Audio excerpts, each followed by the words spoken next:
Okay, at this point, we're going to begin Region 16 Community Zoom session. I'd like to welcome everyone to the meeting today and thank you for joining us.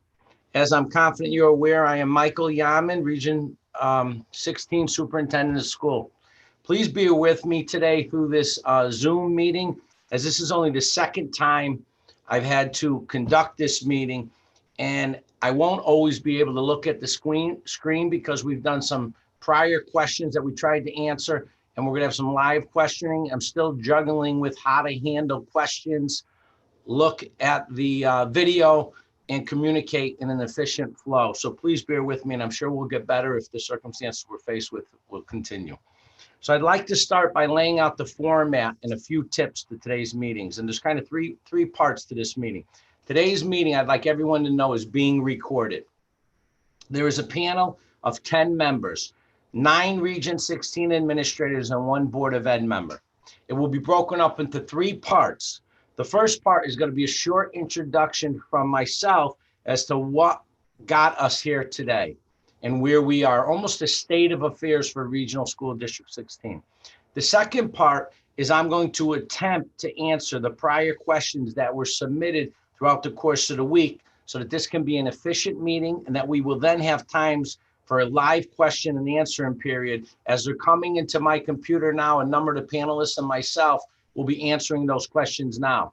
Today's meeting is 2 hours from 3 to 5. If we don't get to all those questions, we will type them up and send them out to the community. I'd like to first start by introducing the panel. The panel consists of Robert Hiscock, who's Assistant Chair of the Board of Ed, Shelley McNulty, the Director of Special Services, Stephen Martoni, who's the Facilities Director, Michelle Rayner, who's our Director of Curriculum, Dana Mulligan, who's the Assistant Principal at Woodland Regional High School, Rima McGeehan, the Principal of Prospect Elementary School, Matthew Brennan, our Director of Facilities, and Anthony DeLeon, our Business Director. We also have Christine Sardinskis, who's my administrative assistant, who's on the call, who has been supporting the process since we started back in March. And then the third part will be a short roundtable of the panelists who will share thoughts, ideas, wonderings, and maybe they'll expand upon some questions. So let me begin. As you are all aware, we are faced with circumstances that are almost unbelievable. That is, if we hadn't been living it since March. We were given marching orders, however, on June 30th from the State of Connecticut Department of Education and the Governor's Office to submit a reopening plan to the State of Connecticut by July 24th. It came with executive orders from the governor and approximately 44 requirements in a 40-plus page document the State of Connecticut's Department of Education sent us. Once that started, I began sending out weekly or bi-weekly communication and consistent updates with our plan and the direction of Region 16 was moving in to reopen school. Unfortunately, we've been chasing a moving target. For instance, we received updated CDC guidance on mask uses and possible scenarios today. So what we did was we put together a committee of 33 members from the region within our staff, parents, Connecticut health districts that support us, which is Chesapeake and Naugatuck Valley. And we put a reopening committee together. And what we have finalized on July 24th, we sent to the state. We've uploaded it online. We've made modifications. Today at 1 o'clock, we sent out the plan that I am fairly confident that the Board of Ed is going to support and that we're going to put forward after the Zoom meeting tonight to be in place for the start of school, which is going to be September 1st this year. That's uploaded as well, and that's what brought us here today. One thing I will assure you, if we need another meeting on a Saturday morning, a weeknight at 6:30, we will make that determination after today, and we will schedule it. We have always, not just myself as superintendent or the Board of Ed, but every administrator in this district, I can tell you, has an open door policy. You'd like to talk to someone, you'd like to meet them, they will get back to you that same day. Maybe not meet with you that day, but let you know that they're setting something up and they're going to be available and accessible for you. So without further procrastination, I'd like to move forward into the questioning and answering section. At this time, please bear with me as I will begin speaking for some period of time to start the second part, which is our live questioning and answers. We received 150 questions prior to today's call, and we broke them up into 10 categories, including a miscellaneous section. I'll attempt to spend the first part of today's meeting answering these questions. What we did is we put them into kind of a grouping in these categories and answered them in bullet format rather than answering every single question, because some were overlaps or some were answered in other categories. So if you ask the question after I'm done with all of them in the categories and the Q&A, please continue to submit more. But your question, although it may have to do with lunch, it might have been answered in our miscellaneous section. Or if it had to do with masks, it might have been answered under our COVID question or quarantine section. So at this point, I'm going to begin answering questions through the categories. So our first category was sports. We received 4 questions. Students getting to practice and games during a remote day is their responsibility.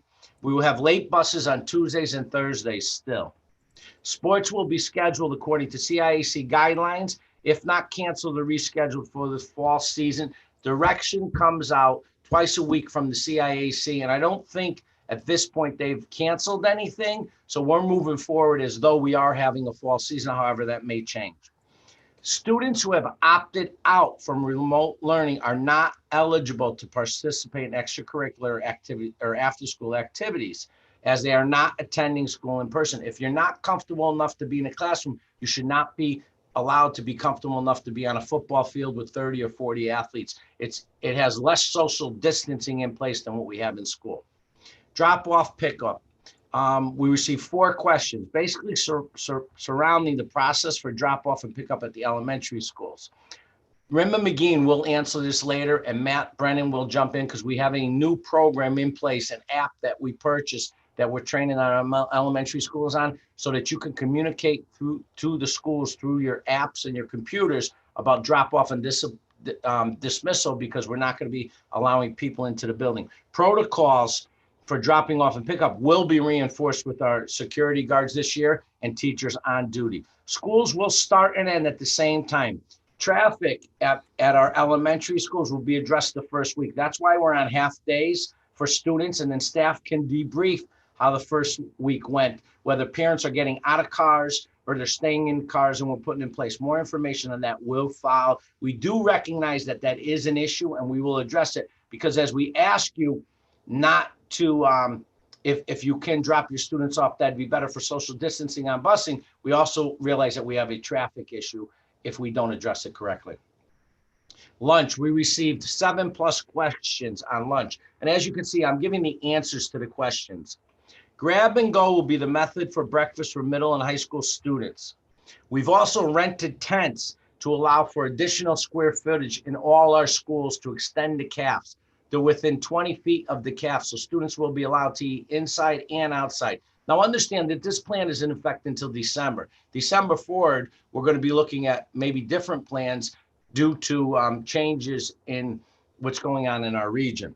We also are going to have our cohorts at the elementary schools stagger going to the lunchrooms, and we're going to be 14 feet apart with cohorts. Upper grades have a redacted populations with the hybrid model and the additional square footage with the tents, so we shouldn't have an issue with socially distancing from 6th through 12th grade. Students in cohorts will be three feet apart while eating, and at recess, the health districts has explained that they can have recess, eat in cohorts, ensuring that cleaning takes place at the end of the day for the cohorts and daily in the lunch waves.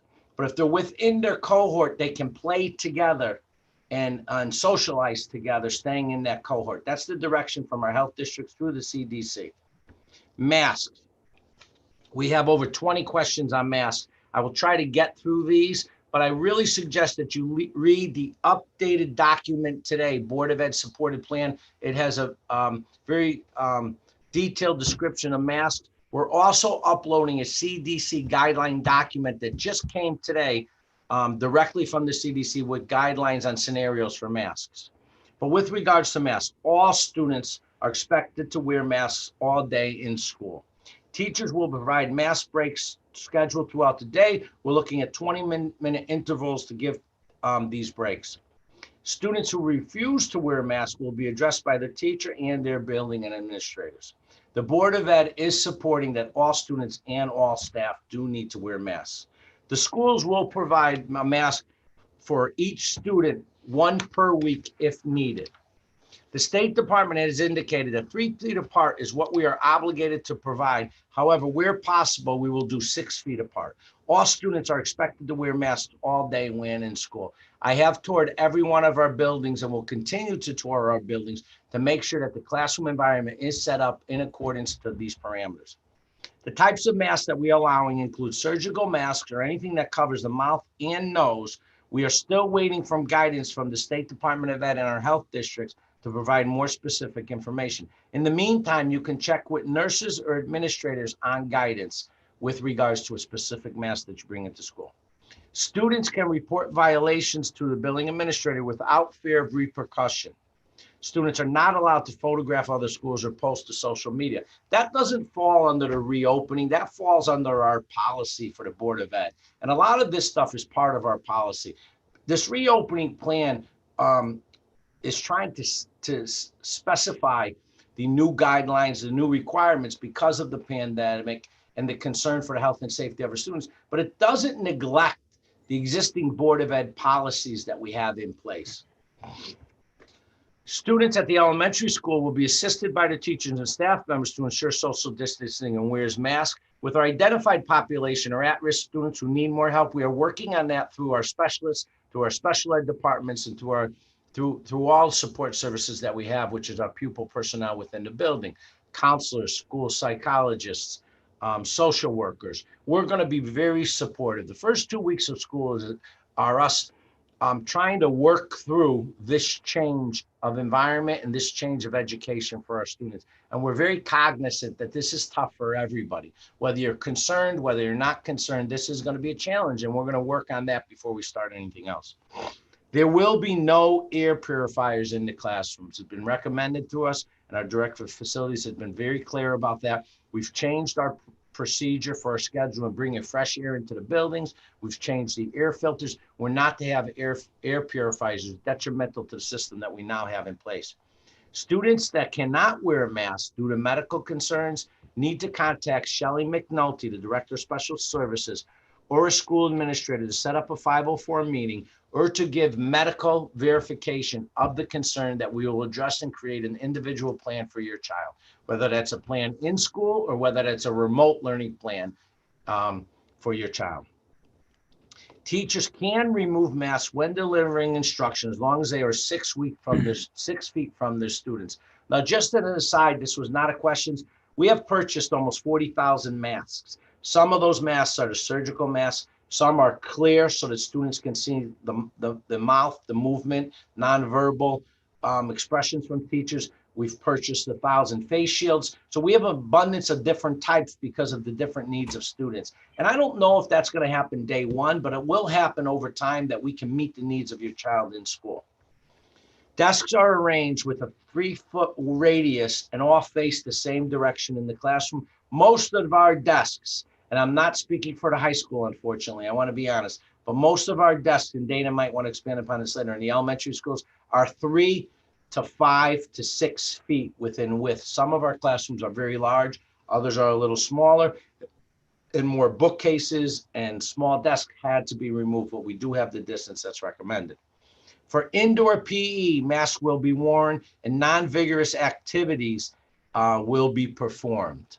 When you're outside, when our PE classes can go outside or maybe take advantage of the tents, then masks may not be worn, but it will all be done depending on the venue that the course is being offered in. And then finally, mask lanyards are allowed and encouraged. One of the concerns we have, and this isn't from the Connecticut State Department of Ed or the CDC, is kids dropping their masks. So I think lanyards or some type of clip. I know I've seen some interesting things where maybe people with glasses who've had the clips, they've used those for masks. Want to make sure that when your child gets his break or takes the mask off when they're eating, it doesn't fall on the ground or go to a place that's not sanitized or clean. You know, wearing a mask that is not clean is not effective either. So that's kind of where we are at masks. And I want to refer you back as well to the uploaded PowerPoints. Our reopening plan is probably 30 or 40 pages, not the one today, but the one previously that you have access to more for more specific information. Cleaning, we received 14 questions on cleaning. Number one is we have budgeted for 2.5 additional custodians to support cleaning through the day, and we've begun the hiring process. Custodians will clean the common areas and bathrooms throughout the day. We have implemented a checklist for daily cleaning protocols during the school day. We also have a checklist for nightly cleaning, as well as a protocol for Wednesdays where we'll do deep cleaning. Cohorts will go to the bathroom together. They will not be cleaned after every child enters, but will be cleaned throughout the day.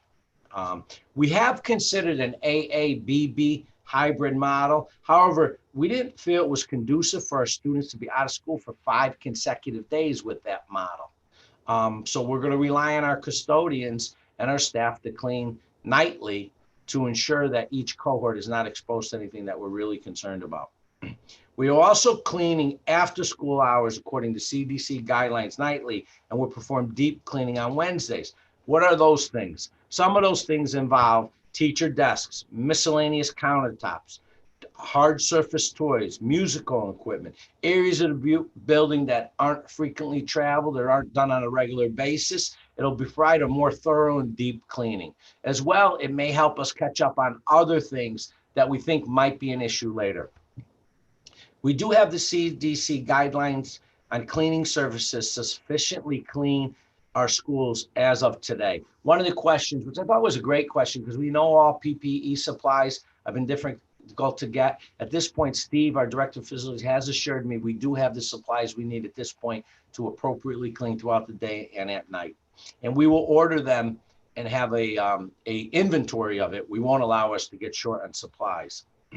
We have ordered some PPE equipment that we have not arrived yet, as well as some signage for our buildings, and we're hoping they'll get here in time. The expected arrival dates are between the 14th and 24th of August. Some infected/COVID questions in quarantine. If a child or a staff member in a class is exposed, and a staff member who could be infected, the class will be quarantined for 40 days. I think I didn't read that well. It was kind of jarbled. I apologize. If a child or staff member has been exposed to a child or a staff member who has been exposed, that class will be quarantined for 14 days. That is correct. Buses will be disinfected twice daily. The bus protocol is uploaded on our initial submission of a plan. It's dated July 24th, and there's an appendix that we got straight from All Star Transportation that we uploaded. Students will attend lunch specials and recess according to their cohorts. Students will have their own supplies, or the supplies they are using will be disinfected between uses. Schools will alert parents to specific supplies if necessary. I also know the schools are sending it notices on Schoologies, even this week or next week, about bringing in maybe a pencil case, and we filled some of their pencil cases, about plastic bags if they have them. If we're requested that you bring them in and you don't have us, ask us first. We will get them for your child without question. But I know Dr. McGeehan and Mrs. Merzak will be sending out information. I'm sure the high school and the middle school will be doing the same thing. If your child needs to be tested for COVID, you need to consult with your family physician or call the health district. The health district for Prospect, which is Prospect residents, is Chesprocott in Cheshire. I will upload those numbers. The health district for Beacon Falls is Naugatuck Valley. I will upload those numbers as well. Also, on the website, we have liaisons. Our COVID liaisons are Vicki DeLucia, the school nurse at Woodland, and Allison Sweeney, the school nurse at Prospect Elementary. But of course, you could contact any school nurse. They're wonderful people, and I'm sure they're going to be very receptive to your needs. Students who cannot attend school as a result of being quarantined can participate in district learning at that time. Absolutely. If your class gets quarantined, that teacher will go full remote in a district learning model. And if one student has to self-monitor for 2 to 5 days, that child will get onto the remote learning as well. I don't want to say that's the benefit of this, because there are no benefits to what we're doing. But if anything, that's a benefit within our model. Schools will close if information provided by our health districts. Okay, this was a great question. How do you know when to move from model to model or when you're going to close? And there's 3 ways. One is if our health districts indicate a spike in COVID in their region. That would be like New Haven County, Litchfield County, so forth and et cetera. If the Connecticut State Department of Ed or the governor provides executive orders, we then will close. Or if we have a number of COVID cases in our schools, Region 16 will close. Those are kind of the three avenues to close. And the regional school district is using the Harvard model matrix, which I sent out in a previous email, to determine when it becomes significant enough with the spike that we need to close our schools. Students that have COVID symptoms in schools will be put into an isolation room. We've created isolation rooms in all our schools with someone who's going to monitor it. They will be sent home to be evaluated by a health provider. And then there are certain requirements they're going to need to provide to our school nurse to return. Now, just so that people know, the health district knows of every person in our towns that gets tested positive for COVID, and we get notified right away, but they will tell us if that happens. So we'll know immediately. K-8 students are cohorted into groups of approximately 20 students or less. Teachers will practice social distancing and wear masks to ensure the safety of their students. Students will not be providing COVID testing or providing contact tracing in school. We as a school district will not do contact tracing or provide COVID testing, nor will we be taking the temperature of students. We are giving out thermometers over the next 2 weeks to every family in town that wants them. Our school nurses will be sending out emails. It'll be a one during the week distribution on a Saturday over the course of the next 2 weeks. So we want to make sure that you have a thermometer if you need that, and we will be providing that. Students who cannot attend due to COVID-like symptoms can participate in remote learning. Yes, we've already addressed that one. I apologize. We are also asking all parents to keep their students at home if they have COVID-like symptoms so that they can ensure the health of our schools.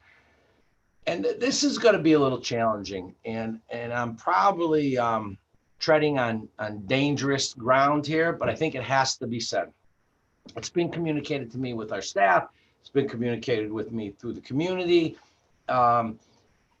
Generally, during the flu season, or normally when school starts, you may have your child wake up in the morning and have a little cough or have a little cold, some symptom that in a typical quote unquote normal year, you'd say, hey, you're fine, have some orange juice, get up in the morning, go to school. If you don't feel well, give me a call, I can pick you up. We're asking you not to send your child this year if that happens. We're also asking our staff not to come if that happens. We may be overly cautious. I may be opening up Pandora's box with attendance, because I'm going to tell you attendance is important, but I'm also going to say the safety and health of this community is more important than one day in school. Now, of course, if it's habitual, if it's abused, we're going to have a separate conversation and try to address it. But I do have to say that. I think that's important to get out there. If there is a suspected case within a cohort or class, parents will be notified as soon as possible, and that class or cohort may be quarantined. For our next section, I'd like to ask Dana Mulligan. She worked on these questions. Dana, would it be all right if you did these answers? I took a quick break and I'll jump back in for the district learning session. Do you have that up? Yes, I do. Thank you. So we had 46 questions related to the hybrid schedule and the general scheduling questions. So one of the questions that was asked is why go to an alternating day schedule versus having one group come in the beginning of the week and the other group at the end. And I believe that Mr. Yaman addressed that when he said that really we were looking to increase the contact time between students, and that we feel confident that our custodial staff will meet CDC guidelines in cleaning the buildings each evening. So that for those questions that related to the decision on how that was made, it was to limit the gaps between in-person learning for students. Distance learning instruction will be teacher-led and will be live instruction. I know that some people had questions regarding the difference, or will there be differences between how students were instructed in the springtime versus what's the plan for distance learning or remote learning. So on those days when all students are home, they will receive live instruction from their teachers. I can speak respectively to the middle school and the high school. They will be keeping the same schedule and they will be instructed by their teachers. On the days that students stay home, so one group of students is at school, another group of students is at home, those students will be attending class virtually, and attending to the same schedule as their classmates are. So for example, if class starts at 7:30 for the child who is sitting in class, the child who is home will also be logging on at 7:30 and attending class and being instructed by their teacher. Elementary students will be changing classrooms for specials, but the one change will be that grade 5 students who have teachers who teach specific subject areas, those teachers will travel into the grade 5 classroom. So the cohort will remain in their classroom aside from recess, specials, and lunchtime. There is not a maximum number of students per classroom, but class sizes are determined by the student population and the feasibility of social distancing within each classroom. Like Mr. Yaman said, he has toured the buildings, and I've toured each building as well to make sure that classrooms accommodate as much distance between students as we possibly can. And that does meet the guidelines that have been sent out by the state. In the hybrid model, approximately 50% of the students in grades 6 through 12 will be attending school, and the other half will be home virtually attending class and following the same schedule as if they were in person.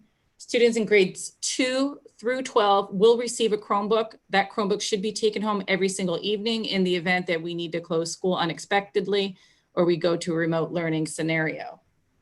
Art and music instruction will take place. Students will not be sharing materials, as well as masks will be worn if singing is to occur during classes, so students will be distanced. And when we can utilize larger spaces, we will be utilizing larger spaces for those classes.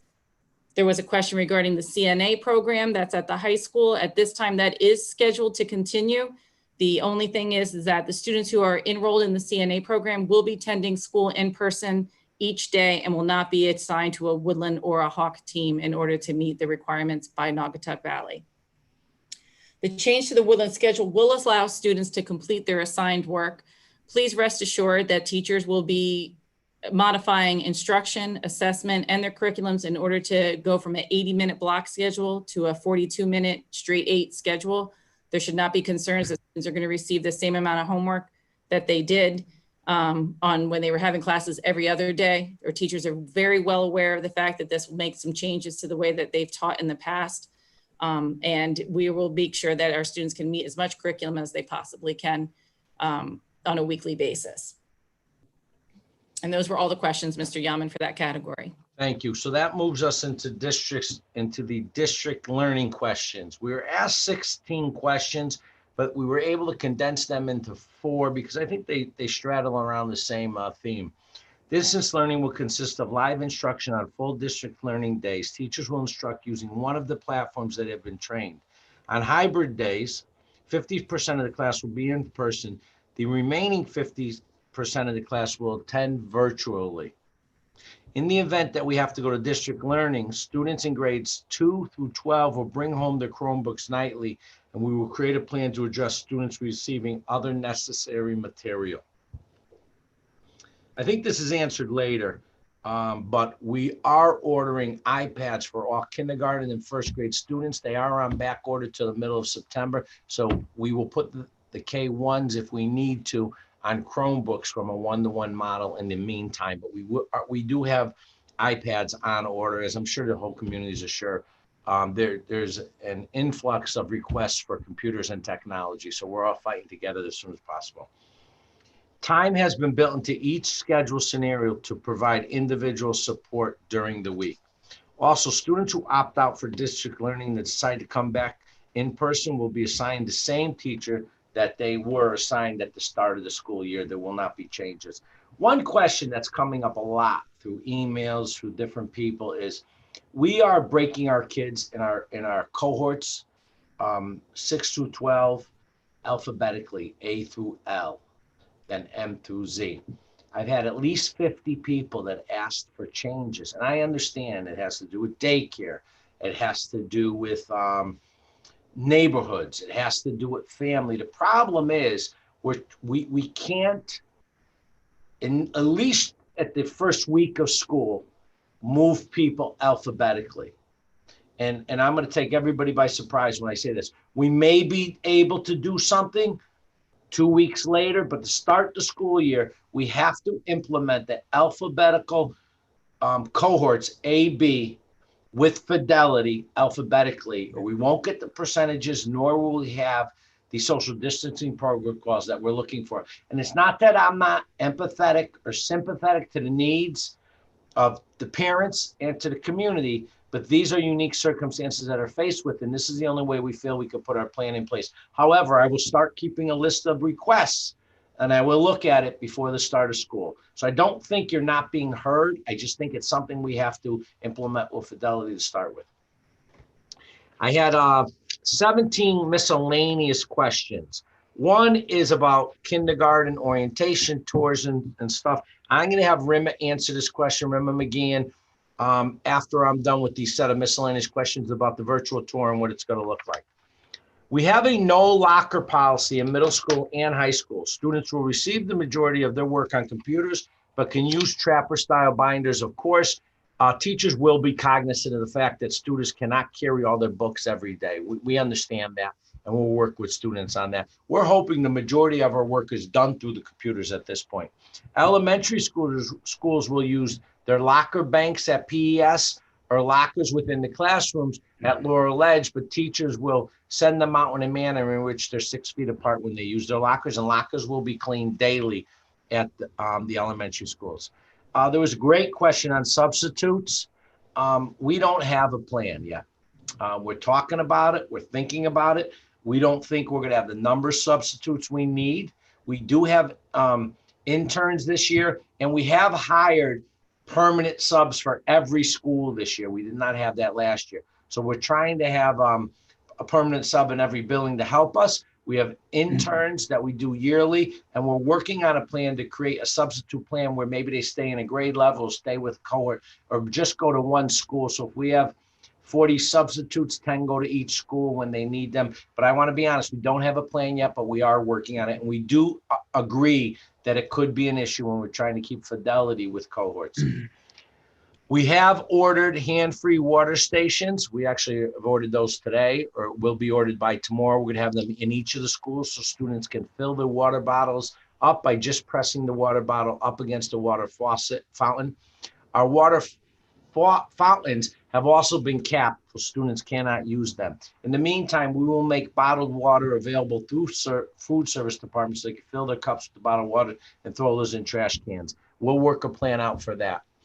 Some of these questions actually have helped us maybe orchestrate some ideas that we didn't think about or things we didn't think about. So it's a two-way process. Your questions have helped us increase our thinking and open the scope and the parameter of what we have to put in place. There were a number of questions about academics and concerns about apps and technology. I have to redirect you to the back of the plan, but there are a few that I can answer. Hopefully, after 5 months of remote learning, we will have improved our practice, and our teachers are better set up and better skilled at providing teaching and learning with technology that embeds some of the needs of students who are learning remotely.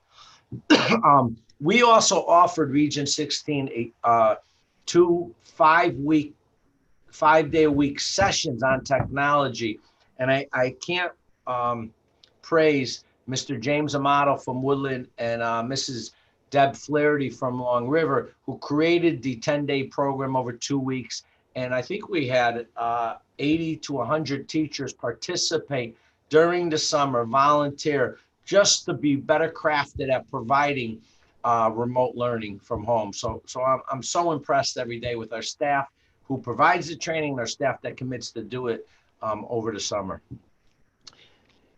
We will have a device in every student's possession, one-to-one, if we decide that we have to go full districts learning, and we also will have one-to-one, hopefully by October 1, as I stated before. However, with the iPads on back order, if we have to go full districts learning, more information will be communicated through our tech department, and we'll get devices to students if it's necessary. There was a question about what types of platform are we using. Our two primary platforms in this region are G Suite and Schoology. However, depending on what grade level you're at or what courses you're taking out in the high school, there are different apps and programs and platforms that individual teachers need. My next question, there's only 3 more, and then we'll get into Q&A. Specialists such as SPED teachers and reading and math specialists will be working with students in groups of 4 to 6. We both have a push-in and a pull-out model. In our intervention rooms, we have desks either spread 6 feet out or more, and we're also getting plexiglass for certain desks in certain intervention spaces. So we are really cognizant of pulling kids out of that cohort and having extra protection for social distancing. We will not have monitors on buses.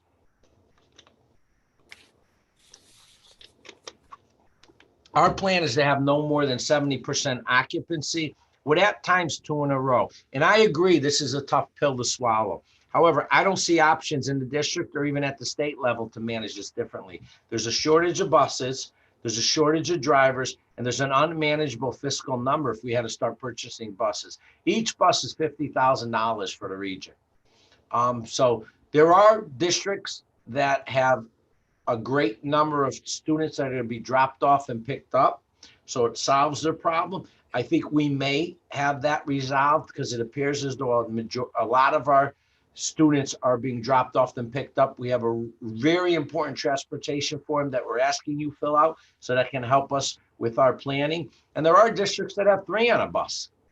I'm hoping we're at the better end of the percentage of distancing with having social distancing on the bus. However, I have to be honest with you, it is a bit of a contrarian position because we do have 2 in a seat at a time, but there will be masks, there will be hand sanitizer on the bus, and we will only have 70% occupancy. There have been questions about today's meeting at 3 o'clock. I'll own this one. I'm entering my 7th year in Region 16. I've had meetings weekdays at 6 o'clock at night. I've had meetings on Saturdays and Sundays mornings. There's been mixed meetings and opinions on all selections. I do it on Saturday and Sunday morning. There are activities that families are doing or getting up their only time home alone. I do it at 6 o'clock. Parents have to come home, prepare meals, watch the kids, get them ready for different activities. I thought today at 3 was a good time on the 12th. Because I think a lot of people are still working virtually. I think scheduling work has been a little more flexible. So I thought 3 o'clock might be a time where parents could possibly be alone, concentrate, submit questions, and be able to have the virtual session. I'll also say to you that if we need another session, I'll do it on a Saturday morning or a Sunday morning. I'll do it anytime. This was something I just made a decision on. There's nobody responsible for it but me. Unfortunately, maybe it wasn't a great decision. Maybe I should have done our first meeting on Saturday morning, but I'm more than happy to have another one.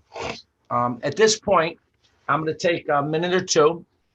I'm going to have Rima McGeehan talk about the kindergarten. Then I'm going to ask Shelley McNulty to talk a little bit about the buses and masks in school. And then I'm going to ask Steve Martoni to talk quickly about air filters and something we've done. This should only take us about 3 to 5 minutes, and then I'll get into some of the live questions. Some of the live questions I'll just type answers to because I think they have an answer. But as I'm looking at them, as I'm speaking, I think there's some excellent questions that I will get into. So Rima, can you start for us, please? Sure. So for the purposes of this discussion, we'll be placing students into two groups. I'll be calling new students, any student who is new to Region 16 schools, as being someone who is in grades 1 and up. We'll keep those students separate from my response in regards to kindergarten students. So if there is a family that is moving into town, they have no familiarity with our schools, and we do not offer an orientation for these new families. Therefore, we are happy to have them come in masks, the student with his or her parents only and not large groups, and go ahead and show them their classroom as well as some other common areas so they have a comfort level in joining our schools for the first time, particularly if they're coming from a town outside of Prospect or Beacon Falls. In regards to kindergarten, we do offer an orientation for kindergarten students. The orientation this year, because of the large number of kindergarten families that we have, which is over 140 families, that we would need to allow into the schools, it would sort of contradict our position on limiting visitors to schools. So that orientation is going to be held virtually, probably in a venue similar to this one, where we will start with a welcome from the principal. The PTO will speak with you. Our school health office will speak with you. And then the moment that families will wait for is getting to get into their own kindergarten classrooms and meeting with their own kindergarten teachers. This will also be done virtually through breakout rooms. The students will be able to see their classrooms. They will be able to meet their teachers. When that session closes, we'll go ahead and do a Schoology overview for families so that parents could go ahead and as soon as possible get access to our primary communication platform, which is Schoology. The schools have realized that there's some apprehension on the part of families about riding buses, our youngest children riding buses for the first time. So we are inviting you to the school at another time during the day, same day as the orientation. We did not want to inconvenience parents and set it up on a different day. So you'll receive communication, if you haven't already, from both of the elementary schools in regards to when students will be able to come take a practice bus ride. We will ask that you have your child wear a mask for this practice bus ride. And we will be asking that visitors to the school do remain outdoors on the day that it is scheduled. Both buildings will hold their kindergarten orientations on August 26th. You could plan for about 15 minutes for that bus ride. And it is our effort and our hope that it makes all families and kindergartners excited and comfortable in joining our schools. Thank you, Rima. Shelley, at this point, would you talk a few minutes about masks in school and also Sure. our conversation prior? Thank you. So I'll talk about buses first. So the buses, I know that a lot of people have asked questions about the 70% capacity. I'm going to, first of all, reassure you that most of our buses are less than 70% capacity, and some of them even significantly less. I will say some of our buses are only at 20 or 30% capacity, and students are not sitting next to each other. We believe it's even lower. That's part of the reason why that bus form was sent out, and that we're looking for everyone to get that information back, because that's giving us the information to say who is planning on dropping their child off, so we know exactly how many students are expected on each bus to and from school. That's the importance of that form. We know elementary level, we have more students dropped off at the elementary level, so we do anticipate those elementary buses being less than where they're at, because most of our parents are often driving those students to and from school anyway. Also, with Woodland and Long River being on a hybrid model, when we're talking about 70% capacity at those schools, they're now down to 30 to 40% capacity, with us bringing the buildings down that far. So, and honestly, I know it's a concern. I understand why it's a concern, but I will tell you, everybody's expected to be wearing a mask on the bus.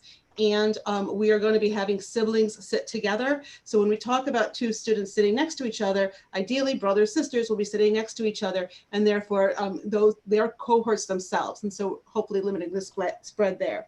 The other thing that the bus is putting into play is having the students enter the bus in the order that they get on the bus. So if you're the first student being picked up, you're going to be sitting in the back of the bus. You're not passing by other students. As they start to load, they're going to continue to do that way. So the last student picked up will be more in the front of the bus. They will then be the first person to get off the bus. So the students are not going to be passing each other on the bus. So therefore, again, limiting the amount of possible contagion that could happen on the bus. So we're trying to be very planful with how we go about ensuring safety on the buses and where we're at. As Mr. Yaman said, we're in a couple of different issues with having restrictions on how many buses are available in the state of Connecticut. They physically aren't available and there are not bus drivers. It's difficult to find bus drivers, and that's not just in the state of Connecticut, that's across the United States. If you could Google it and look it up, and there's just a bus driver shortage. They just don't exist. And it does cost our school district about $65,000 actually for every bus that we I was get. wrong. I thought it was 50. So it's a significant, so it's not like, oh, just get 10 more buses. They don't exist, the drivers don't exist, and the money is expensive. So just to be mindful of it. They do have protocols on and plan to clean the buses in between AM and PM runs and all of that. So they have protocols in place for the cleaning of the buses. Masks. This is a big conversation with a lot of people. So we know we have students who have medical reasons why they cannot or should not wear a mask. We also have students who may have anxiety, low cognition, or sensory issues that may make it difficult for them to wear masks. We're still going to be asking them to require them to wear masks on the bus. That is new and different this week, and we're going to continue to talk. And I, as we're filling out the transportation forms and we're looking at that, I'll be calling any parent who hasn't checked off saying my child cannot wear a mask. We'll be calling you and talking to you about that.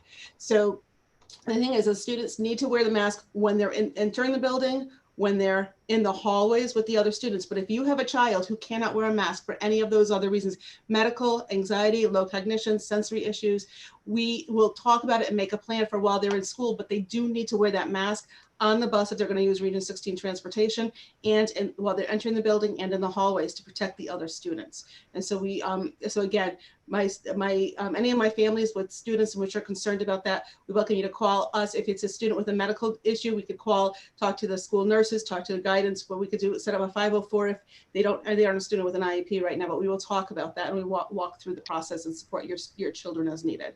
Thank you, Shelley. Before you start, Steve, there's two things I think I want to talk about, because as I'm going through the Q&A, I'm typing some answers that I think may be redundant, but I want to make sure that maybe the person got on late or didn't hear it clearly.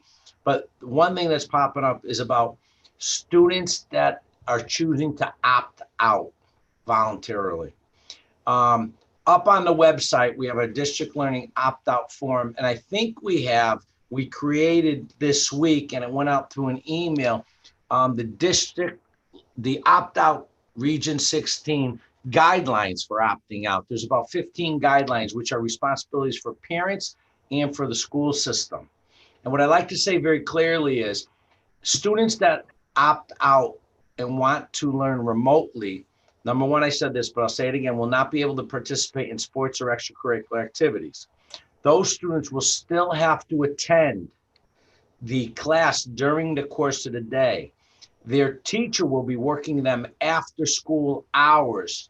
For the elementary school, I think it's 120 minutes, 3 days a week. For the middle school and high school, it's 180 minutes, 2 days a week. But the plan on who's teaching them yet, we don't have answers today yet, because we're waiting to see what teachers are coming back to school and what their certifications are, or teachers that we'll have to hire to teach that population. The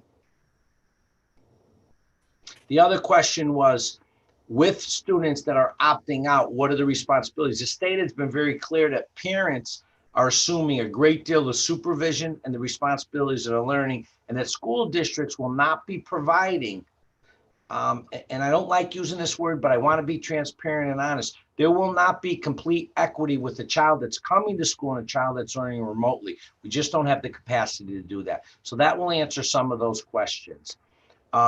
Keep sending them in. I'll answer them. And I will. Oh, and the other thing is, we're going to send out Friday the form and the guidelines. We're going to send on our Swift K-12 email. We're going to send them out to everybody. And it is listed already on our website. Thank you. Steve, if you don't mind a few minutes talking about the new filters, the ventilation, the change of our patterns and stuff for the airflow. Sure, no problem. We're working off the recommendations from the CDC guidelines for the reopening of schools. There's a 3-page book that they put out for ventilation and air requirements. One of the things that they recommend is updating what's called the MERV rating of our air filters. What the MERV rating is just the ability to capture particles. Average we use is about 8. They're recommending that we use 13. So we're installing MERV 13 filters in all our air handlers throughout all the schools. They're asking us to maximize the amount of outside air that we bring into the building and close off recirculation. So we're adjusting all the air handlers, the schedules to maximize how much outdoor air we bring in. Some of the other guidelines that they're asking us to do is do a pre-purge of the system before school starts. So we'll be starting the air handlers 2 hours before school opens.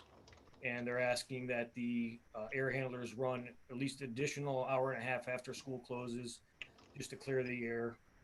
They're also saying that we could open up windows for outside air. They're saying that we could take fans and blow outside.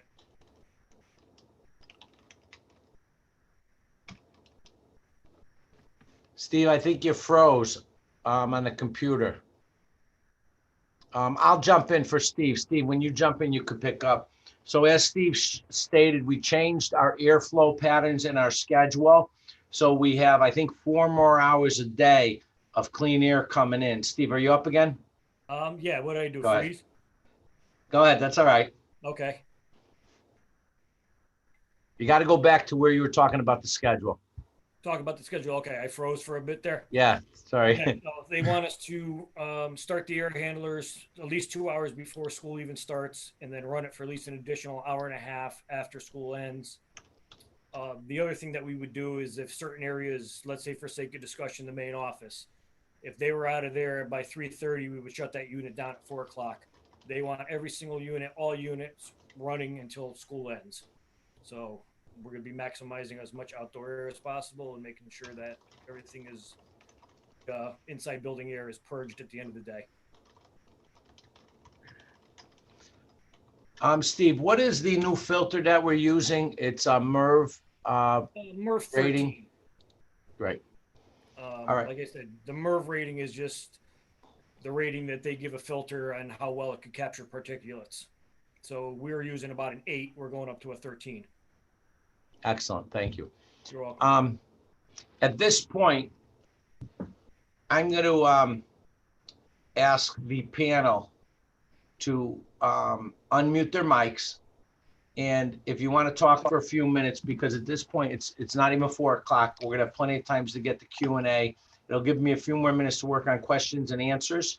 And maybe at this point, if you want to jump in, we'll go in this order. Maybe Michelle, you could talk for a few minutes about where we are. We're going to do this for 10 minutes. I'll let people know when to pick up next. Maybe give a little input into what you think your concerns are and how you've been with this process. We'll keep it brief so that we'll allow for the question and answering session. But I think it's a good time for us to have a little roundtable. So Michelle, you could start a little bit. I think that'll be helpful.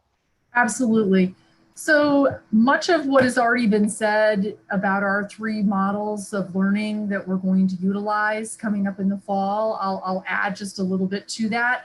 What we plan for with the instructional committee is to ensure that we could seamlessly move our students' instruction and learning from in-person to hybrid to distance learning. So with our 3 levels, we are in the hybrid model to begin. And it looks a little bit different from the elementary level as to the high school and the middle school levels. But our teachers are, as Michael mentioned before, really working hard this summer to prepare for these models in being able to deliver the instruction very differently from how it was delivered from March until June. So I want to reassure families that we are working diligently on this end to make sure that your students, that their educational opportunities will be well cared for. We do want to see all of our kids back at school as much as we possibly can. We look forward to them returning. And if you have any questions or concerns at all, I am always available to either meet with you, speak with you, address any concerns that you have. But we do feel pretty confident with the models of instruction that we've established and through technology liaisons with Matt Brennan, our fabulous technology director, that we are really well poised to take on this challenge of hybrid learning, and look forward to seeing our kids back in the fall. Thank you, Michelle.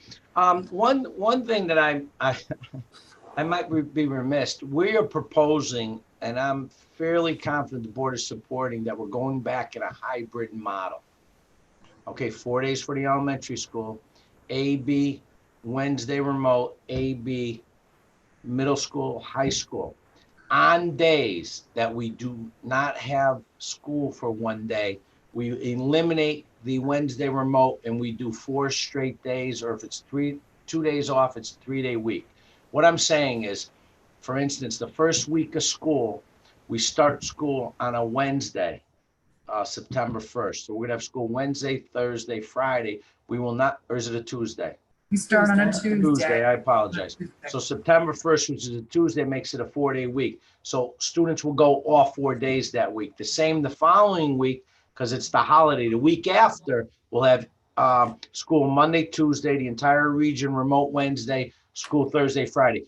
I sent an email out today and I uploaded to the website, which has the calendar for Woodland and Long River to start the month of September with Group A, Group B. You'll receive what cohort you are down the road. So it is a hybrid model to start.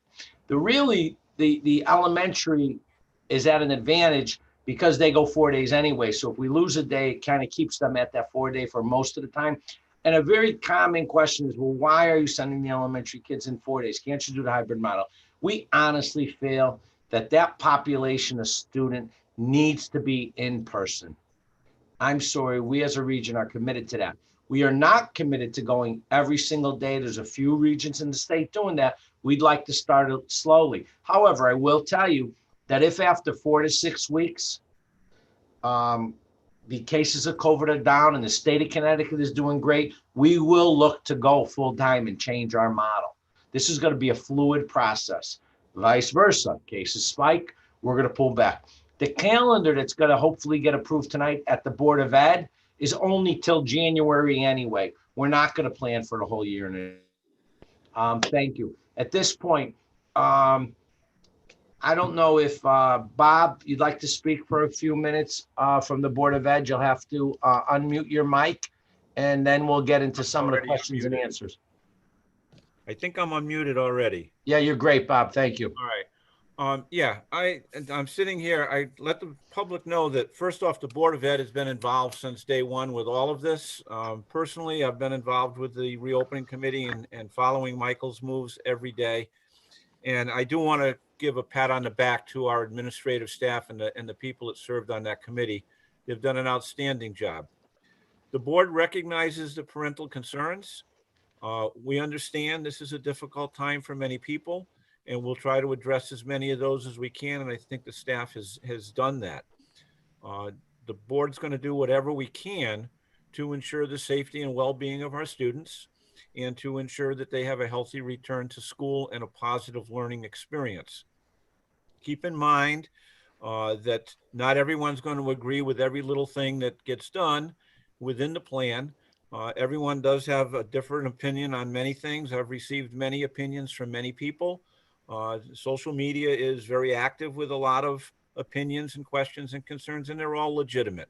And many of them have, as Michael said earlier, has helped the administrative staff formulate the plan. Much of this is controlled by the state of Connecticut and requirements that we have to deal with from the state. So in many instances, our hands are tied. Where they're not, we hope we're doing the best for everybody, and we will continue to monitor this. And as you've heard over and over again, it's a fluid situation. Things can change next week. Things can change next month. We trust that we're moving forward in a positive direction for the entire community. And I'm very impressed with the fact that we have nearly 500 people signed on to this meeting today. That shows that the community is supportive of what we're doing and is concerned and interested in what we're doing. And I hope to see some of you at the board meeting tonight. Thanks. Thank you, Bob. At this point, I think I'm going to get into some of the live questions.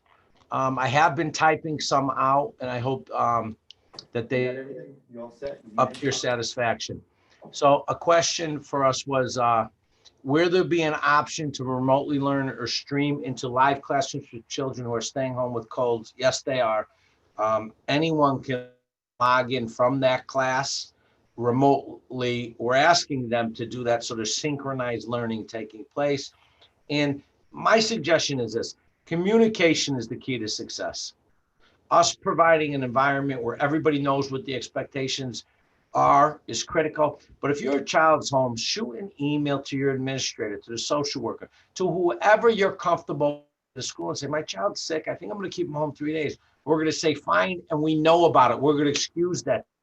It's the parent or the child or the family member doesn't communicate. We reach out. We can't find you. Then that's an unexcused absence. So communication is the key for us, and we'll work with you.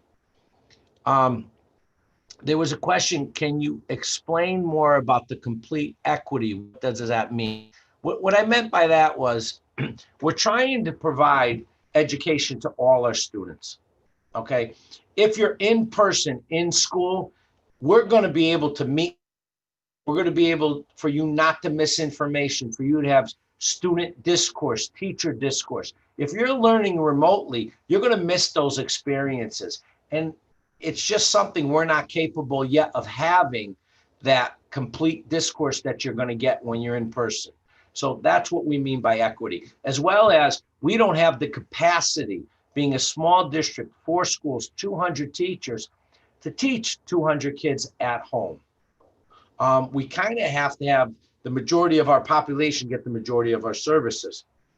That doesn't mean a disparity in equity between our at-risk kids or our identified kids.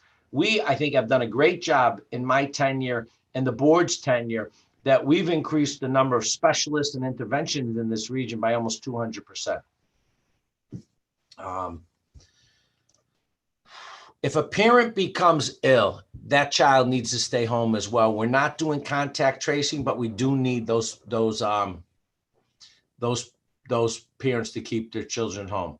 The other thing, is there any consideration being given to moving the elementary school to a small hybrid model, such as the high school? I think I spoke to that, which is we really want our kids in 4 days a week.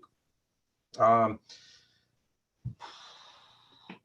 will be hand sanitizer on every bus. If the bus company does not provide it, I've spoken to Steve Martoni and to Shelley McNulty. We will provide a container of hand sanitizer at the front of every bus. Student can walk in and sanitize their hands and walk out. We will make sure that that's there. But I also think the staff at All Star is tremendous. Leslie, Carol Housen, who was on our reopening committee, John Dufour, who's been an owner and a participant in Prospect and Beacon Falls busing for years. They're really working with us. I have to give a shout out to Carol Housen, who showed up for every reopening committee meeting we have, and she was a volunteer member from the bus company.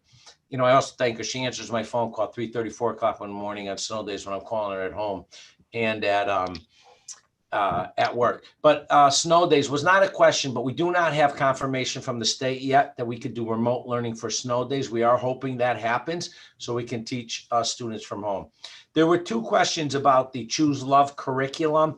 I'm not going to answer that question. I'd like you to call the school, the guidance counselor, or Ryan McKenzie, who's an assistant principal at Woodland, or Leah Tabery, or Rachel Ryan from the middle school, have been very involved in that curriculum. They can give you more specific information about that.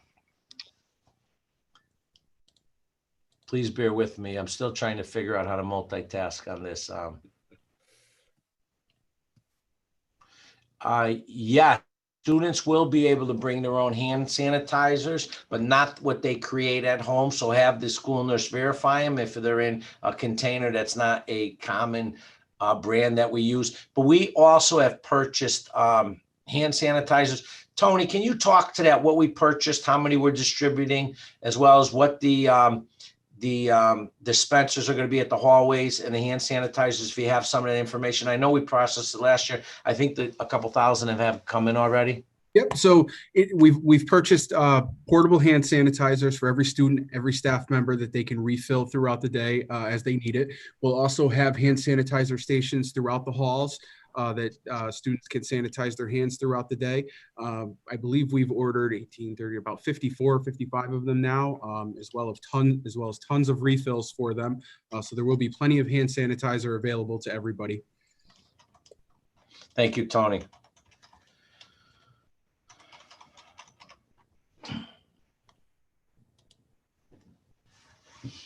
Michael, can I share a couple things? Absolutely, Shel. So I first want to share with everybody, thank you for coming here. Like Michael and Bob said, it's great to have so many participants joining us today. I was able to meet today with my my special ed staff and my paraprofessionals and talking about planning for coming back into school. And we talked about all the questions and concerns that you guys are having as well as all of theirs. And I think we were able to manage everything, and they have been all over watching all the different things that are coming up of how to support students and stuff. And I kept asking, is there something we're forgetting? And I have to tell you, like Michael said, it's very nice to have you guys ask these questions, because as much as we're trying to think of everything, we may not have thought of everything.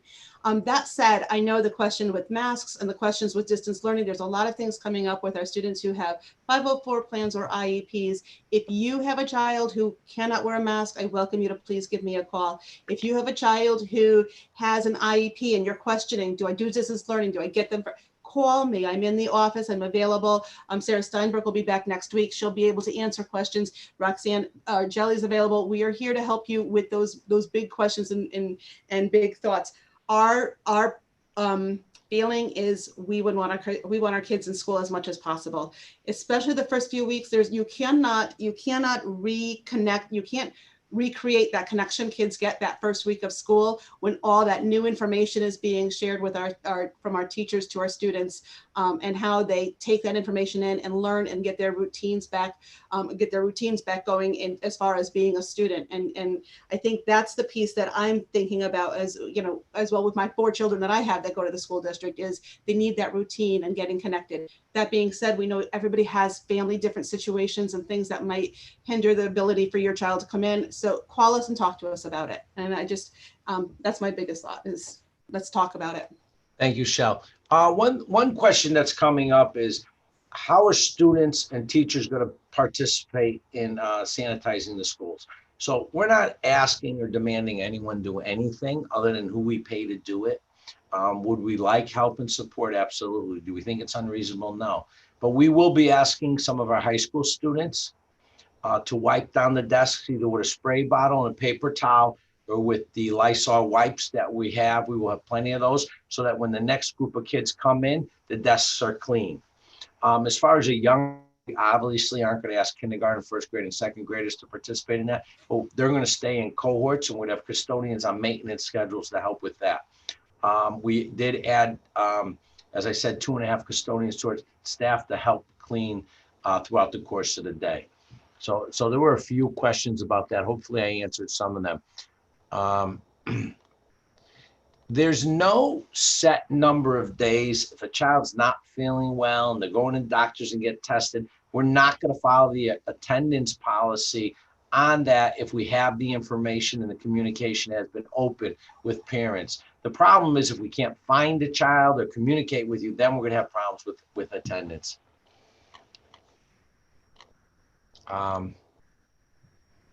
Question on chorus, PE, and some of our UAs.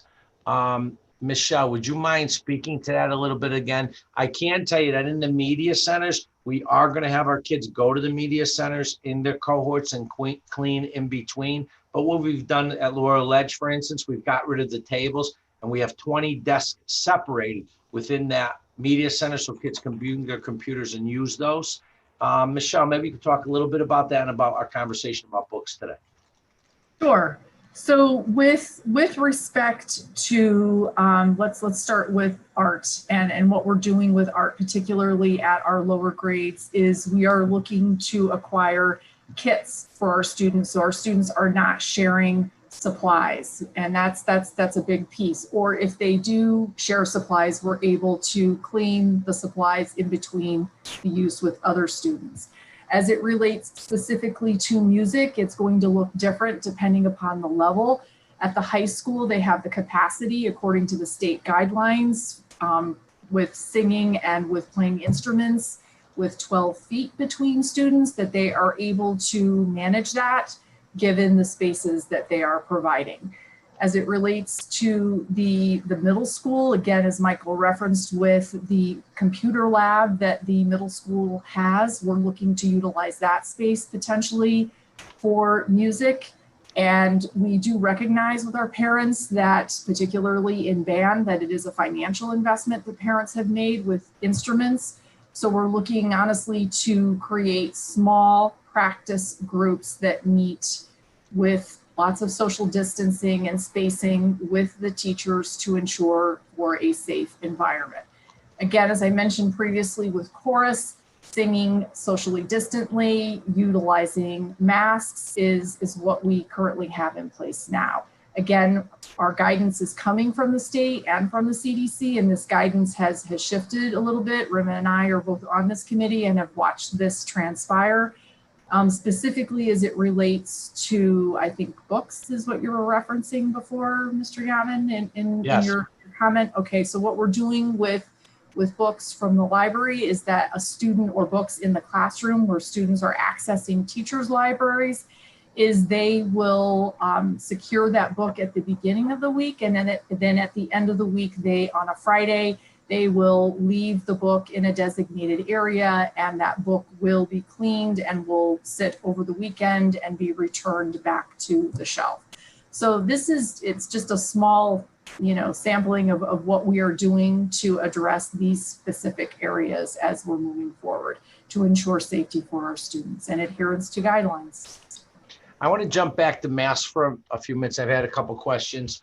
One was, when will the guidelines come out? We actually got some guidelines today that we're going to send you on scenarios as far as what type of mask, something that covers the nose and the chin fully. What I would say to you is online, there are some great masks that are available that are thin. What I would suggest is don't get a heavy cloth mask. I actually ordered them for the region, and I will be honest in saying I think they're a little heavy, so I'm going to order another set for our staff.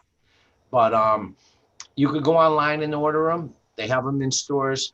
The thinner ones are easy to breathe with. I've been using them quite a bit lately. So that's what I would suggest. And if I get information on type of mask, I'll send it to you. The mask that they really recommend is a mask that has to be specially designed and fitted for your face. A lot of our PPE equipment for the hospitals and nurses, that's how that's done. We don't expect that to happen, but we will send more guidance out on that. Shelley, there's been a number of questions maybe you could talk to. People are concerned that if your child has an IEP, we won't be providing support directly in school. We will push and pull out. Can you talk to that? And also, if you are learning remotely, you will not be getting the full complement of services or extra ones for the child if you've chosen to be home instead of being in school. I will say that. But Shelley, maybe you could talk to that for a few minutes because there are some questions that have come up in that area. So our plan is to implement the IEP with Fidelity and in person. So what will happen is your students, your child's IEP hours will be met when they're in class and when they're in the building and when they're home. And we will be doing that through scheduled plan of what's happening for each student, depending on what the way it's ran. So we're doing push out. We will be, pull out, where we will have small cohorts, like Mr. Yaman had said. We'll have 3 to 4 students in a group, and we have a plan for protection within those classroom settings. And then on the days that they're not in, they might be participating remotely with their resource room teacher and checking in and making sure they're understanding the content of what's happening in their classroom as they're joining in those Google Meets or those Google Classrooms. What will be, it's going to be different on different grade levels. So what you see at the elementary level is going to be different from the middle school or high school, because we have academic support for our middle school and we have skills lab for our high school. Those classes, if you are on the days that you're not in school, those will be handled more. If it's an A day, B day, right? The hybrid plan, those will be more personalized conversations with the staff member and the student. And it may be that we have para support helping the student work through, and then if we have to have the resource room teacher, but we will be following the IEPs as they're written right now when we're in this hybrid model. But if we go to distance learning, it will be like we were before. We would look at the distance learning plan and we talk about how it needs to be modified or cannot be followed with Fidelity. Thank you, Shel. Rima, there's been quite a few questions about interventionists in the same regard. Maybe you could talk about how those services will be provided, because we are absolutely going to provide intervention services and what their classrooms look like. We spent some time yesterday going through those. Absolutely. We are ready for your children regardless of where they are academically. If you feel that they've regressed, if you feel that they have fallen behind, weren't challenged enough, we are ready for your students And we are ready to provide through the SRBI process, like we always have, the services that are needed for students. In regards to intervention, we are going to try to keep cohorts together. If we need to put a student for, I'll use grade 1 as an example. If there are a couple of students in one classroom and a couple in another that require the same programs and the same services, we very well may group them together, but only that group would stay together outside of the regular classroom cohort. We are doing our best to keep only the classroom cohorts together with the recognition that students do need some additional services, and that those services are services that students at that grade level and other classrooms may need. However, if that service is not pushed in, it will be pull out. And as was mentioned earlier, that will be a group of ideally 4 students, definitely not more than 6. Thank you. There's been a lot of questions that have come to me with, for instance, Duke University has tested 14 masks. Georgia Open School, they had 230 cases. We are going with what's happening in Connecticut, and then from there, we're going what's happening in our region. So for instance, if something's happening in New Haven County, it may not be applicable to Litchfield County. Where our schools are and what our health districts are giving us for statistics, according to the Harvard model, the matrix they created for significance of concern or spikes, that's what we go off of. Unfortunately, I can't myself decide that I like this one study over something else, and that's the way we're going to go. So all I could do is continue to tell me that what we're going to do within our region. We're going to follow the state of Connecticut Department of Education's requirements and the governor's executive orders, and we're going to make decisions that the Board of Ed feels is appropriate and our administrative team for this region. One question which I thought was good was, I have it right here. What happens when a new question comes down, it bumps it down further, so I leave it at times. There's a question about middle school students all being in the hallway at the same time during change of classes and those cohorts. I have to give a tremendous amount of credit to the principal of Long River Middle School, Jarek Muhiram, and his administrative assistants and his leadership team. They've been in school planning. They've been doing virtual learning. We've asked them to change their schedule 3 times already. A lot of it's clinical, a lot of it's cohort movement. He is going to stagger kids in the hallways. So what they move through the hallways, they move with their cohorts. Teachers are going to move into those classrooms. However, we have an understanding that our kids need breaks. It'd be unreasonable and really just we're lying to ourselves if we think we could get students who are ages 12 through 15, 6th grade through 8th grade, to sit in one classroom for 6 straight hours, maybe leave for 20 minutes. We have to have some movement for these kids or they're not going to learn either. So there is going to be movement, but it's going to be controlled movement and structured so the kids get mass breaks, get to go outside as much as possible and get to move within the building safely, but not cross each other's travel patterns. And listen, there are going to be times when this doesn't happen with fidelity, but we're going to monitor it, we're going to adjust it, improve upon it, and we're going to keep cleaning and keep kids as safe as possible. Shel, can you talk a little bit about busing? There's about 6 or 7 questions. So I would ask everyone to fill out the transportation form, but if you change what you want, we will change. There'll be a time period, how that works with dismissal. Just, briefly, can you touch upon that? It'll clean up a number of questions. Okay, so the transportation form, if you've completed it and it's completed accurate, thank you very much. We want everybody to make sure they're completing those forms. We are using those forms to help us determine how many students are going to be on each bus. We want to make sure that we're not over that 70% capacity. And we want to ideally hope that we're less than that on all our buses. If your child's going to need transportation 2 days a week, but the other days you're going to be able to pick up or drop off, let us know that you're planning to use transportation because, for the entire week, that way we at least know to hold a seat or your child on that bus, because otherwise we're not going to know. So some people have been asking me, do I need to fill it out if I only need transportation on Thursday? Yes, we need to know that you need transportation on Thursday because we want to know that that bus is staying underneath that 70% capacity. Is this what stays in place forever? No, it's not what stays in place forever. If you put together something and you filled out the form saying this is what my childcare plan is right now, and this is what I need for the month of September, but October is going to change, or what something happens different with your work, you can submit that. What we've traditionally done is had given you guys 5 days notice. Let us know. We give 5 days, and usually we're able to make bus changes sooner than that. But we like to have at least a 5-day notice so we can change buses, because we like to make sure bus drivers know exactly where the stop is. We want to make sure we're not losing track of any students. Those are the questions I saw. I don't know if I hit them all. I think so. Okay. At this point, what I think I'm going to do, unless someone would say something else, it's 4:20. I'm going to close out the live session, and the panelists and myself are going to continue to answer these questions until 5 o'clock. I'd like to thank everybody for joining. If we need another Zoom session, it'll be a Saturday or Sunday morning, 9 o'clock. And if we need one after that, it'll be a weekday after 5. I'll try to hit the 3 different time frames to meet the needs. Is there anything panelists would like to say before we close out? Matt, at this point then, can we end the video but stay live so we can keep answering these questions? Is that possible?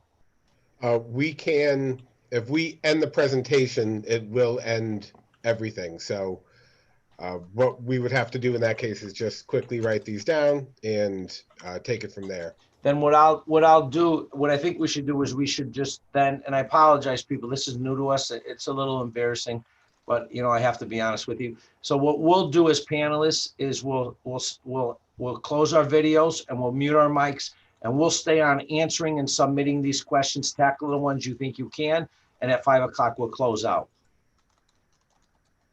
Matthew, does that seem like a viable plan? Yeah, that's fine. Okay, great. I want to thank everybody again, one for your patience, one for your understanding. People are strong in opinion because the conversation we handle deals with the most important thing in our life, which is our children and our family. Please know we understand how emotional topic this is, and we're trying to do the best we can. And we do genuinely appreciate your questions, because it opens up the scope that we have to address. So at this point, we're going to shut our mics off and our videos, and we still have another 94 questions that we're going to try to answer in the next 40 minutes. So the panelists, we can communicate in chat. Let's try to get through these questions. 5 minutes before the end, let's all activate again and close us out together. So thank you again. We do have a Board of Ed meeting tonight at 7 o'clock at Prospect Elementary. There was a sign-up sheet for 50 people, and that'll be broadcast as well. And some of this conversation today will take place. So thank you.